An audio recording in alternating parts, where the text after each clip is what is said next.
시간이 되었습니다. 다 같이 기도하게 맞춰서 목사 기도하심으로 주일 예배 시작하겠습니다.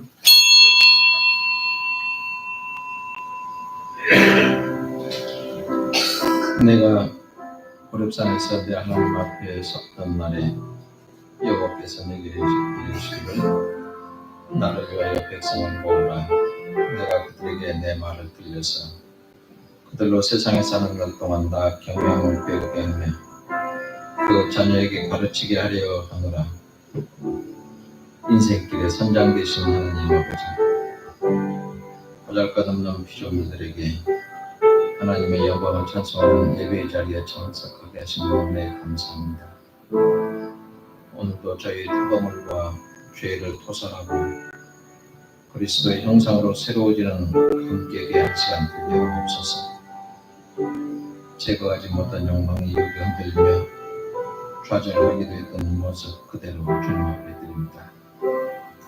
성령께서 강림하셔서 심령 깊은 곳에 어두운 그림자를 제거하여 주옵소서.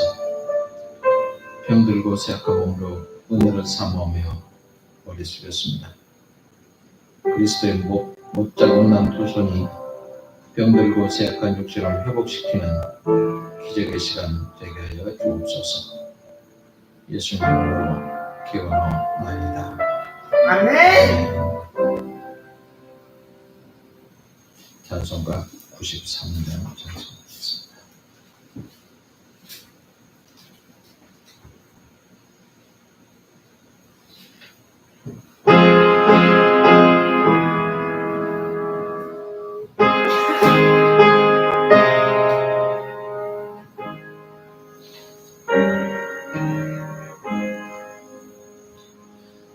예수는 나의 이름이요 내 생명 되시니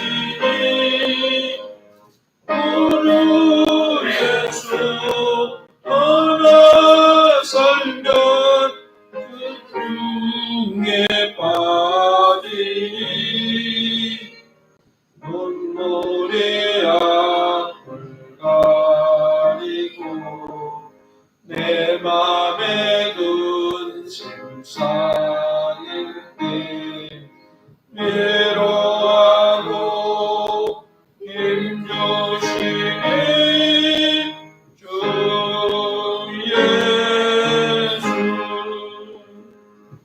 예수는 나의 힘이요 내 친구 되시니 은혜를 강구하면 공성이 받으리. 햇빛과 비를 주시니 주수할 것은 많도다. 귀한 열매 주시니 주 예수. 예수는 나의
나에게 주 예수. 시간 참회의 기도를 드리는 시간입니다. 예수 그리스도의 말씀이 생명의 양식이요 축복의 길이라고 고백하면서도 성경 보기에 손이 너무 더디고 말씀 듣기에 발이 너무 무겁습니다. 시간을 낭비하는 나태함으로 영적인 성장이 제자리 걸음하고 있는 것은 아닌가 반성하면서 참회의 기도를 드리겠습니다.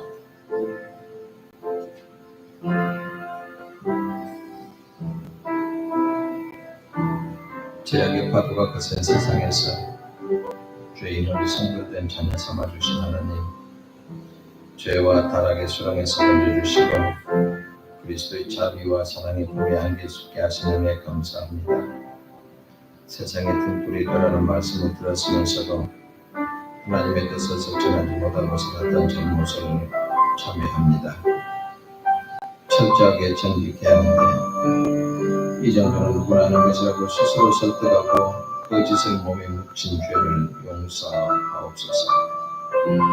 하찮은 업적을 자랑하고 싶어서 오만한 자의 잡길에 서 있기도 했습니다. 생명의 빛을 받았으면서도 지난날의 유혹에 끌려 헤어나지도 못했습니다. 허세와 가식 옷을 벗지도 못했습니다. 혼수에 맞지 않는 욕망을 자제하며 자신이 감당해야 될 적절한 분량대로 한 걸음씩 나가지 못한 잘못을 불쌍히 여겨 주옵소서. 실수를 반복하는 얼룩진 모습을 말씀으로 회복되게 하려고 애쓰게 하옵소서. 결점이 무성한 당자의 나약한 속성을 하나님의 성품으로 바꾸도록 애를 쓰겠습니다. 세상의 것만을 생각하며 버려야 할 것을 붙들고 살지 않겠습니다. 썩을 물건을 보물처럼 끌어안고 안일과 평강을 위해서 살았던 과거를 청산하겠습니다. 신성에 충만하신 그리스도의 능력으로 덧입혀 주셔서 정결하신 성령의 능력이 영혼의 정수리에서 발끝까지 강물처럼 넘치게 하옵소서. 저희 심령에 새겨진 진리의 말씀으로 속사람을 강건하게 하셔서 천국의 신령한 은사로 덧입혀 주심을 바라는 저희의 소원을 들어주시고 지난 날들의 잘못을 용서하는 사죄의 말씀을 우리에게 주옵소서. 예수께서 그의 앞으로 지나시며 반포하시되 여호와로라 여호와로라 자비롭고 은혜롭고 노하기를 더디하고 인자와 진실이 많은 하나님이로라. 출애굽기 34장 6절을 의지하면서 예수님의 이름으로 기도하옵나이다. 아멘. 찬송가 95장 찬송 부르시는 장로님 말씀을 기도하겠습니다.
예배는 내 모양 정원성소로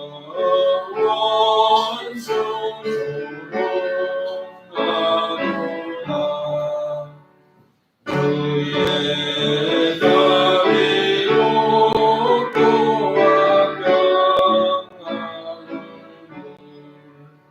모든 천사도 남기며 주의 놀라운 진리의 말씀에 전지가 와가마누나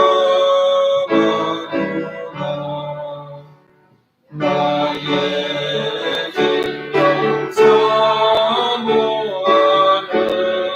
예수님 음성도 저도 반갑고 나의 생명과 나의 참 소망은 오직 그 예수 그리스도세 아멘.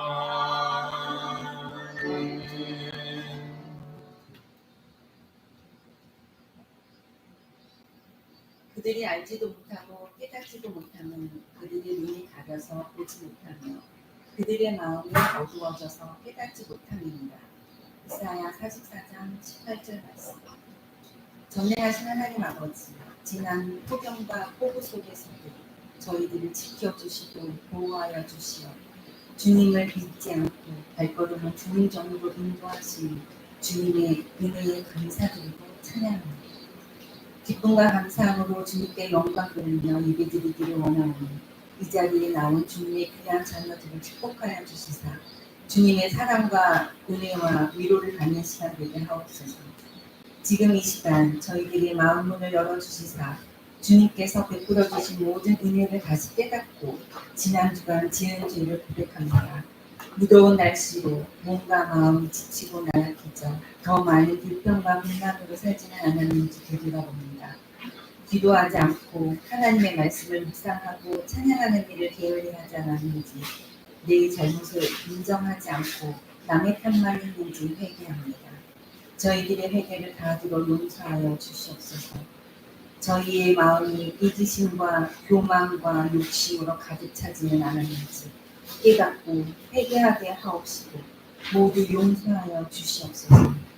오늘 예배를 통하여 기도와 말씀으로 새 힘을 얻고 영적으로 더욱 성장하는 시간 되게 하옵소서.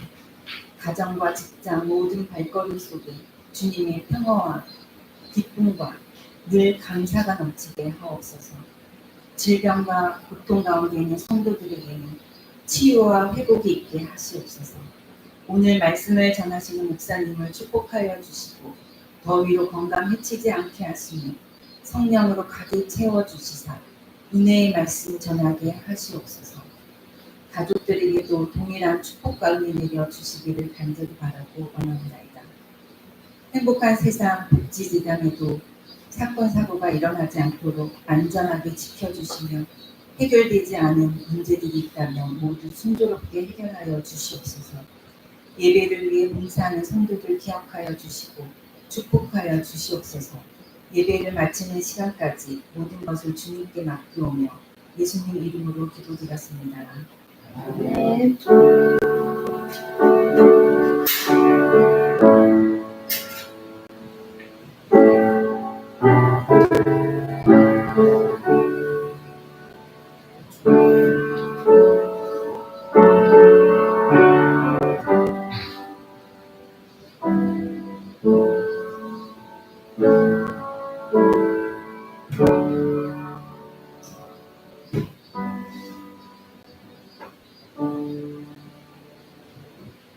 오늘 하나님의 말씀은 요한복음 3장 22절부터 36절입니다. 신약성경 146인데 오타가 나왔습니다. 요한복음 3장 22절부터 제가 공독해 드립니다. 그 후에 예수께서 제자들과 유대 땅으로 가서 거기 함께 유하시며 세례를 베푸시더라. 요한도 살렘 가까운 에논에서 세례를 베푸니 거기 물이 많음이라. 그러므로 사람들이 와서 세례를 받더라. 요한이 아직 옥에 갇히지 아니하였더라. 이에 요한의 제자 중에서 한 유대인이 더불어 정결례식에 대하여 변론이 되었더니 그들이 요한에게 가서 이르되 랍비여, 선생님과 함께 요단강 저편에 있던 곳 선생님이 증언하시되 네가 세례를 베풀매 사람이 다 그에게로 가더이다. 요한이 대답하여 이르되 만일 하늘에서 주신 바 아니면 사람이 아무것도 받을 수 없느니라. 내가 말한 바 나는 그리스도가 아니요 그 앞에 보내심을 받은 자라고 한 것을 증언할 자는 너희니라. 신부를 취하는 자는 신랑에 나서서 신랑의 음성을 듣는 친구가 크게 기뻐하나니 나는 이러한 기쁨으로 충만하였노라. 그는 흥하여야 하겠고 나는 쇠하여야 하리라 하니라. 위로부터 오시는 이는 만물 위에 계시고 땅에서 난 이는 땅에 속하여 땅에 속한 것을 말하느니라. 하늘로부터 오시는 이는 만물 위에 계시나니 그가 친히 보고 들은 것을 증언하되 그의 증언을 받는 자가 없도다. 그의 증언을 받는 자는 하나님이 참되시다는 것을 인쳤느니라. 하나님이 보내신 이는 하나님의 말씀을 하나니 이는 하나님의 성령을 한량없이 주시리니라. 아버지께서 아들을 사랑하사 만물을 다 그의 손에 주셨으니 아들을 믿는 자에게는 영생이 있고 아들에게 순종하지 아니하는 자는 영생을 보지 못하고 도리어 하나님의 진노가 그 위에 머물러 있느니라. 아멘. 고성자 집사님.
세례 요한 많이 들어보셨습니다.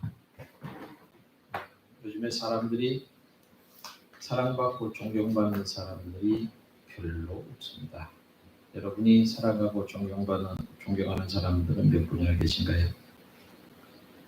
당시에 세례 요한은 이스라엘 사람들로부터 굉장히 존경을 받고 사랑을 한 몸에 받던 인물입니다. 그래서 많은 사람이 좋아하고 많은 사람이 사랑하니까 야, 이분이 혹시 그리스도가 아닌가 그렇게 착각을 하고 있었습니다. 그런데 예수님이라고 하는 사람이 나타나니까 사람들이 전부 다 거리 다 우르르 몰려가기 시작합니다.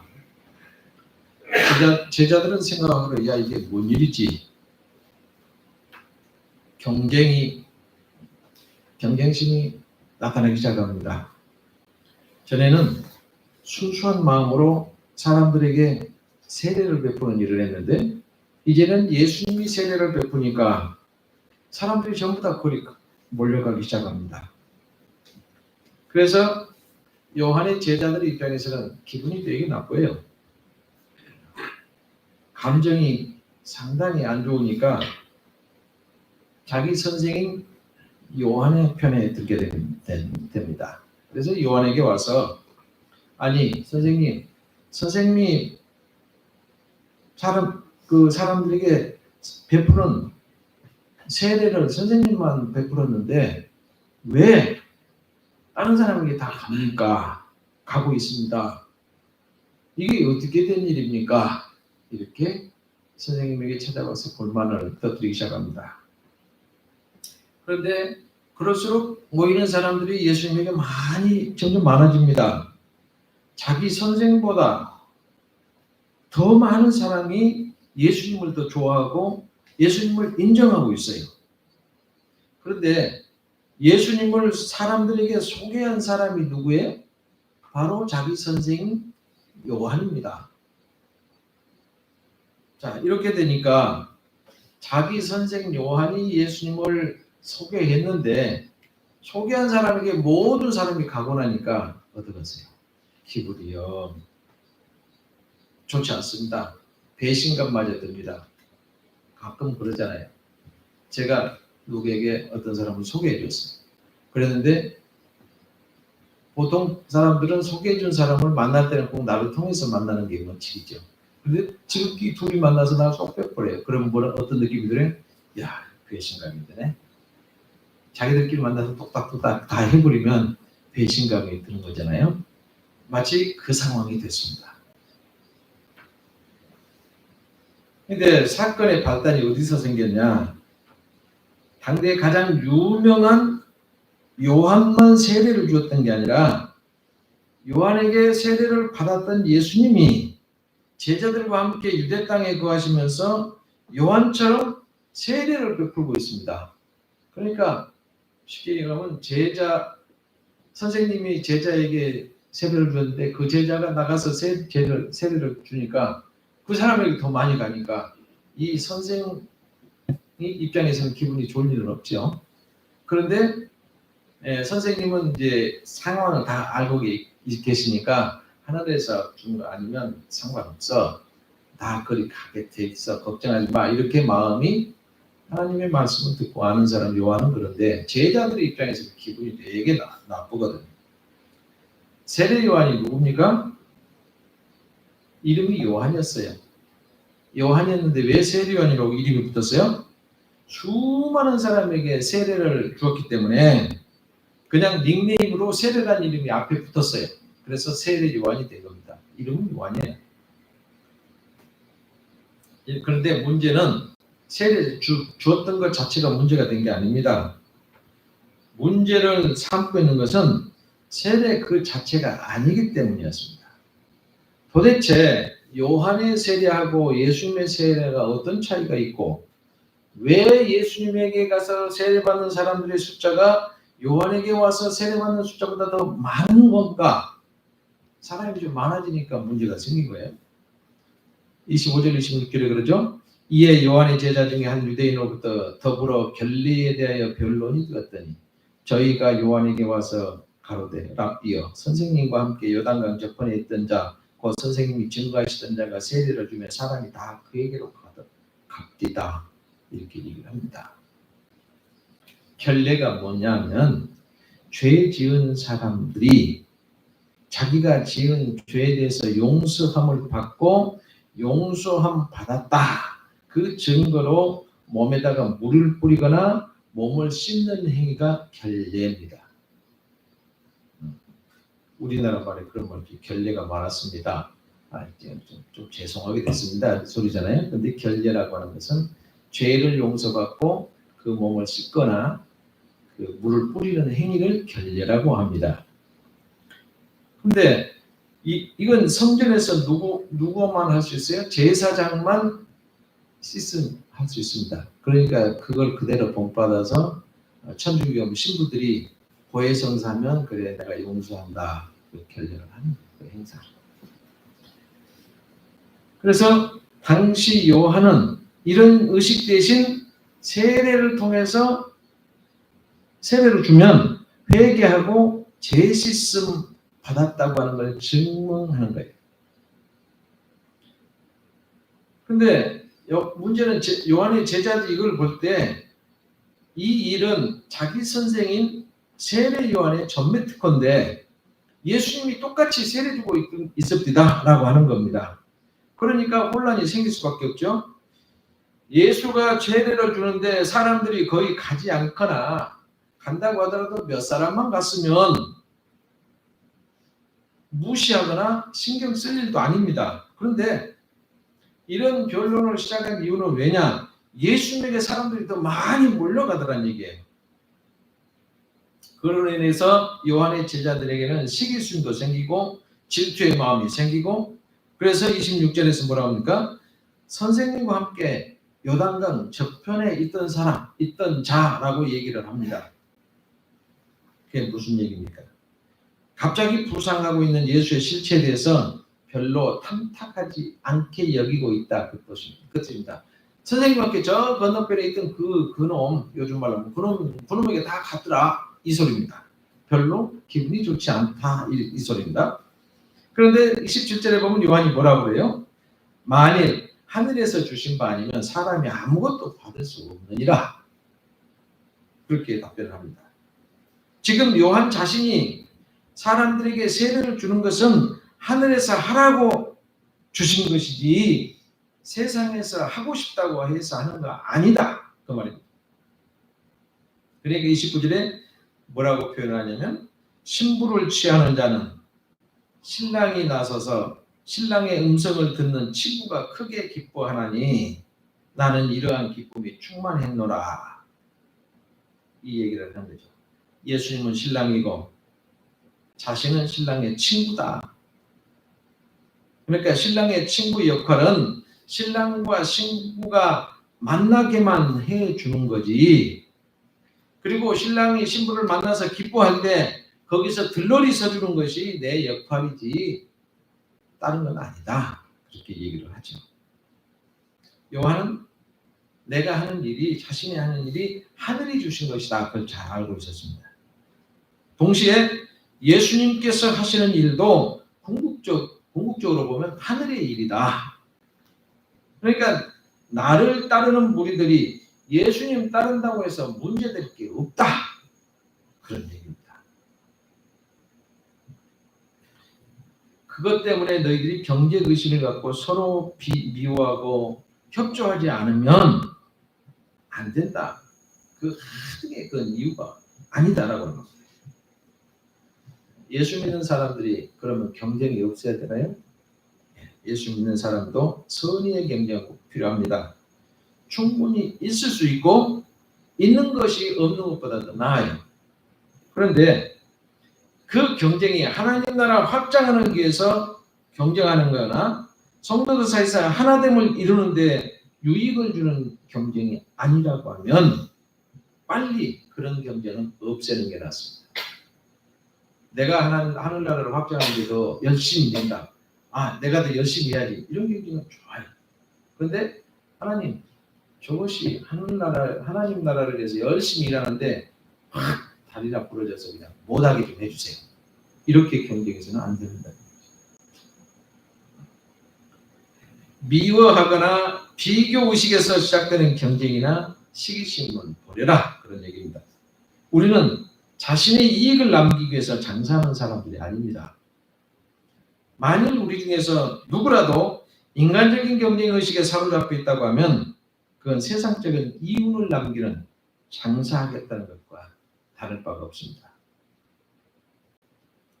사람들은 어리석게도 내가 누구에게 속해 있는가를 자랑하고 경쟁을 합니다. 그런데 그런 경쟁은 아무것도 아니에요. 하나님만이 영광을 받으셔야 한다는 겁니다. 요한의 제자들은요, 은근히 우리 선생님이 예수님과 경쟁하는 상황으로 몰고 가고 있습니다. 그런데 요한은 자신이 세례 주는 일은 하늘에서 주는 것이지, 만일에 그렇지 않다고 하면 사람은 아무것도 받을 수 없다, 이렇게 말을 합니다. 다시 말하면 하나님의 일이지 내 일이 아니고, 그러므로 경쟁할 필요도 없고 그것 때문에 시기하는 마음이나 질투하는 마음을 가져서는 안 된다, 이 말씀을 하고 있는 겁니다.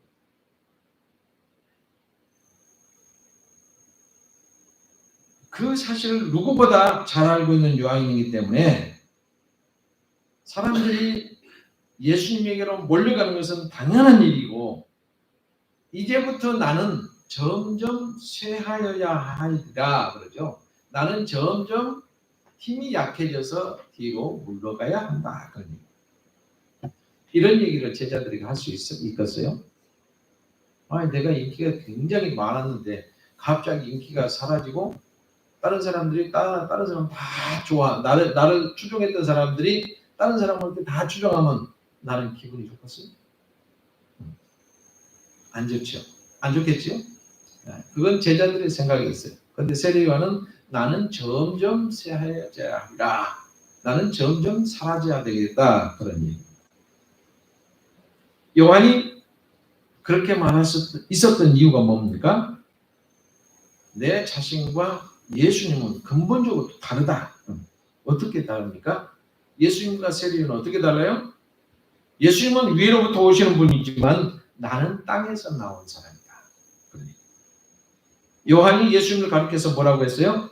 위로부터 오시는 분이다라고 소개하면서 그분은 만물 위에 계신다. 그 말이 무슨 말입니까? 예수님의 본성과 지위와 권위에 있어서 누구도 흉내낼 수 없다는 말입니다. 동시에 그분의 지원을 하늘에 두고 있음을 말하고 있는 겁니다. 하늘에서 하나님이 지원하는 사람이다. 그러니 나는 점점 내가 알려주기만 하고 나는 뒤로 사라져야 된다. 그래서 누구도 그분과 그분이 증거하는 일에 대해서 거절할 수 없다. 사람이 아무리 지혜롭고 아무리 뛰어난다고 하더라도 결국은 위로부터 오시는 가르침보다도 완전하지 못할 뿐만 아니고 그걸 통해서 온전해질 수 없다는 얘기입니다. 요즘 사람들은 참 똑똑하죠. 모든 사람이 굉장히 똑똑합니다. 제가 그 박사과정을 다닐 때 어떤 교수님 그러더라고요. 여러분 지금 대단히 많은 학문을 알고 계시지만 지금 중학생 정도면 여러분이 중학생 때 박사 받은 사람보다 더 많이 알고 있습니다. 그만큼 세상이 엄청나게 발달했고 모르는 게 없어요. 요즘에는 얼마나 발달한지 아세요? AI인가 그래서 난리가 났죠. 책 GPT라고 하는 거 있죠. 야 이거 어떻게 되냐? 그리고 묻기만 하면 조금이 드르륵 다 써지잖아요. 얼마나 많은 정보가 들어옵니까? 조금 지나면요. 로봇가 다 진찰도 하고요. 수술도 하고, 수술은 지금 하잖아요. 사람이 한 것보다 더 정확하게 한 겁니다. 수술도 하고요. 약도 나 이렇게 아픈데 무슨 약을 먹여야 되냐 그러면 또르르륵 좀 있으면 얘기하죠. 그럼 의사한테 갈 일이 없어져요. 세상이 그렇게 많이 발전합니다. 그런데 그렇게 많이 똑똑하고 많은 사람이 뭘 알고 있음에도 불구하고 뭘 못해요? 그러려니 하고 지나가면 다 그냥 넘어가는 게 많습니다. 제가 얼마 전에 그 병원에서 심의할 자료를 메일로 보냈대요. 근데 안 왔어요. 나한테 안 와서 그냥 말았어요. 하루 전날 그 왜 안 왔어요? 그래서 안 왔는데? 아, 보냈는데요? 안 왔다니까? 어디로 갔을까요? 제가 메일을 거의 안 봐요. 또 뭐 많이 들어오니까 보게 되면 한 일주일이라면 400통 이상이 와 있어요. 그럼 열심히 지우는 일입니다. 보면서 쭉쭉쭉 지우다 잘못 눌러버려요. 지워서 싹 보내버렸으니 뭐 아무리 찾아도 없죠. 그럼 난 모르는 거잖아요. 사람이 똑똑하다고 하는데 왜 그런 거 하나 못하고 넘어가요? 그건 실수하는 거잖아요. 그런 실수들이 우리 생활하면서 비일비재하게 많이 생깁니다. 네. 그 당시 유대인들이 그랬어요. 하나님은 너무나도 중요한 문제이기 때문에 그냥 메일로 물건 보내듯 말 보내듯이 보낸 게 아니라 하나님의 아들이신 예수님을 이 땅에 보내셔서 그 사실을 전달했습니다. 그런데 사람들이 반응은 어땠어요? 32절에 보니까 그가 그 보고 들은 것을 증거하되 그 증거를 받는 이가 없도다 그랬습니다. 예수님을 직접 선지자를 보내서 하나님이 뭘 얘기해도 선지자들 얘기하면 저 이상한 놈이네 그러고 죽이지를 않나. 그래서 포도원 그 일꾼들을 통해서 하늘나라 상황을 설명을 해드릴 거잖아요. 내가 보고 들은 것 하늘나라 얘기를 다 해도 증거를 받는 사람이 없더라 그랬어요. 여러분 예수님이 다른 사람이 연구해 놓은 거 발표한 거 아닙니다. 수학 문제 풀듯 공식에 의해서 말씀하신 것도 아니고 내 견해를 얘기한다는 것도 아니고 예수님은 그렇게 한 게 없어요. 유대인들에게 발표하신 것은 모두 다 하나님께서 주신 메시지일 뿐 아니라 자신이 천상에서 보고 들은 것을 다 얘기했습니다. 그런데 사람들은 어떻게 반응을 보입니까? 그의 증거를 받는 이가 없다라고 말을 했어요. 받는 이가 듣는 것을 듣고 받는 이가 없다 그랬는데 듣기는 들었는데 받아들이지 않더라 그 얘기입니다. 예수님이 증거하는 얘기를 다 들었어요. 그럼 받아들여야 돼요? 안 받아들여야 돼요? 받아들여야죠. 근데 에이 뭐 그럴 수가 있어. 그러고 안 받아들입니다. 오늘날도 마찬가지입니다. 하나님에 대해서 듣는 사람들은 엄청나게 많습니다. 어떻게 많은가요? 선거 때 보세요. 우리나라 국회의원 300명이죠. 300명 거의 모두 다 하나님 안 돼요. 교회 다녀봤대요. 하나님에 대해서 다 들었답니다. 그런데 하는 행동은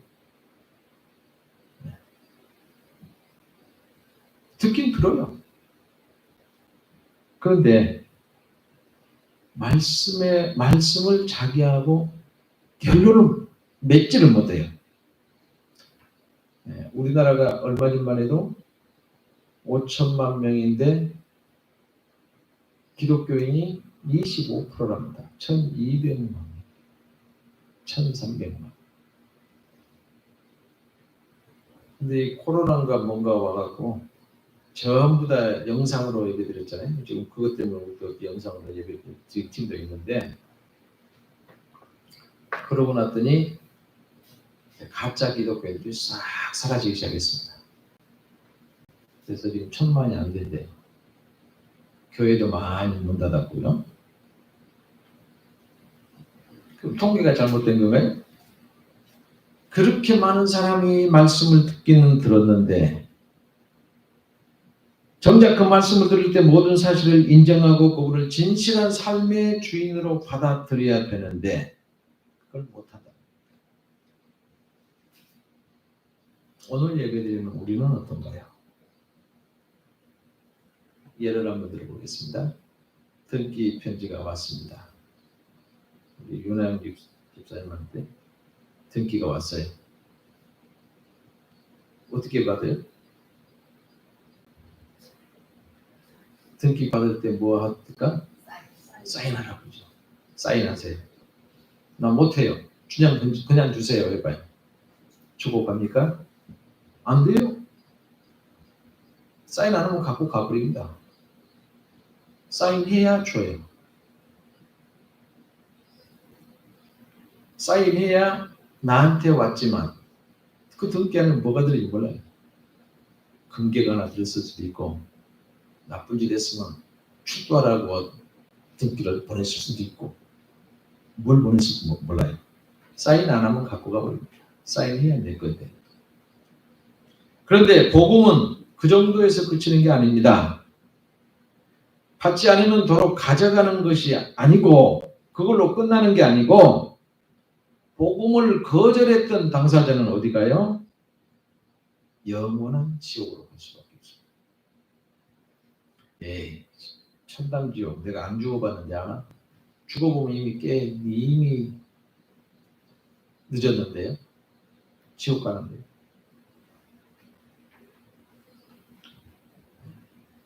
여기 앉아서 예배드리신 분은 그리스도를 내 마음속에 영접하셨나요?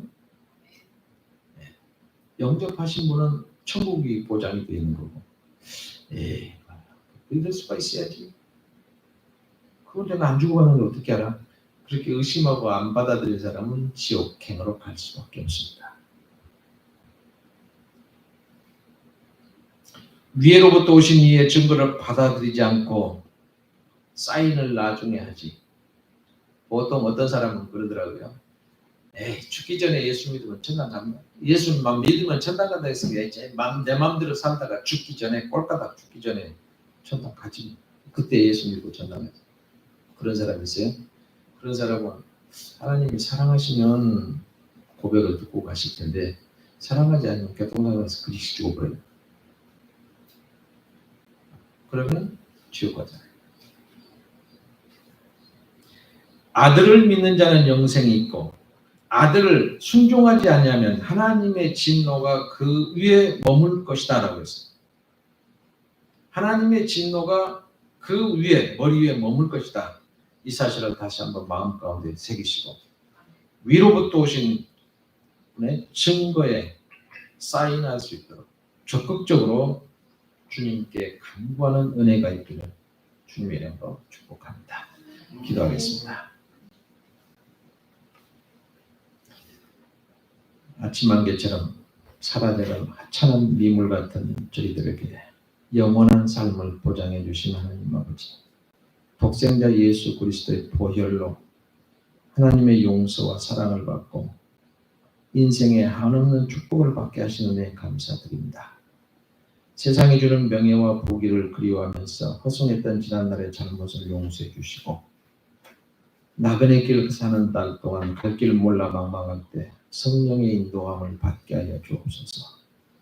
갑자기 불어닥친 비바람 때문에 헝클어진 인생을 풀어나갈 수 있는 지혜를 주옵소서. 십자가 지고 주님 따를 때 지옥의 권세도 이길 수 있는 하나님의 능력을 믿습니다. 성령의 바람으로 망가진 것이 회복될 것도 믿습니다. 감당하기 위해서 열심히 일할 때 황폐한 곳에서 서로 사용할 수 있는 아름다운 영혼으로 분류되는 하늘의 백성 다 되게 하여 주옵소서. 마리아가 예수 그리스도의 복음을 전파하는 성녀로 변화되는 기적이 오늘날 우리들에게도 일어나게 하옵소서. 스스로 힘으로는 헤어나올 수 없는 정욕의 늪에서 빠져나와 날마다 영광의 주님을 찬송하는 삶으로 살게 하여 주옵소서. 여러 가지 사연 갖고 주님 앞에 왔습니다. 주님 앞에 나온 성도들의 가슴 속에 주님 주시는 소망의 기쁨을 깨닫게 하여 주시고 믿음 안에서 승리하는 환상을 보며 찬양 속의 한 주간을 살아가게 도와 주옵소서. 예수님의 이름으로 기도하옵나이다. 아멘.